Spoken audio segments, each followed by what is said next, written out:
এই যে বন্ধুরা আজকে ফুচকা বানাচ্ছি বাসায়। বাসায় বলতে গেলে বোনের বাসায় এসে ফুচকা বানাচ্ছি। এটা বোনের রান্নাঘর। সবাই এসছে, এখন সবাই মিলে ফুচকা বানিয়ে ফুচকা খাবো। সবাই ওয়েট করছে। এদিকে রেডি হয়ে গেছে, ডাল রান্না করা হয়ে গেছে। এখন শুধু ফুচকার পাপড় ভাজলে হয়ে যাবে। কতটি ফুচকা বানাইছো? অনেক, এই যে ডাবলো ভরা, অর্ধেক শেষ হয়ে গেল, আবার ভাজছি। অর্ধেক প্রায় শেষ। ওইদিকে আমার ভাগ্নি পেঁয়াজ আর মরিচ কাটছে, শসা, আর আমি এদিকে এগুলো করতেছি। এই যে দেখছেন মশলাগুলি, আর এই যে পেঁয়াজ কোটা, আর এই যে টক দেখুন আপনারা।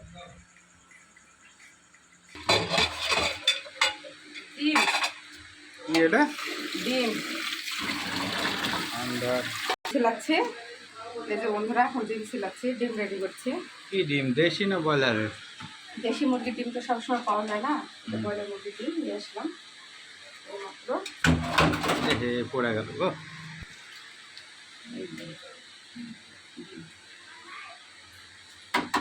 এগুলোর সঙ্গে কতটা ডিম হলে হয়? অনেক সময় লাগে এটা বানাতে। ডিম রেডি হয়ে গেছে, এখন হবে টক। এই যে টকও রেডি হয়ে গেছে। এই যে টক, আর এই যে স্পেশাল যেটা ফুচকা। কবজি ডুবিয়ে হবে খাওয়া। বাস হ্যাঁ। বাস। এই টক কি কি দিয়ে বানানো? এটা এটা স্পেশালি টক। কি কি তেঁতুল দিয়ে? আছে, এর মধ্যে একটা সিক্রেট মশলা আছে, বলা যাবে লেবুর না? রস আছে, শুধু এখন কাঁচামরিচ ছিটায় দিতে হবে। তাই? আচ্ছা। হুম। এই যে ফুচকা ভাঙছে,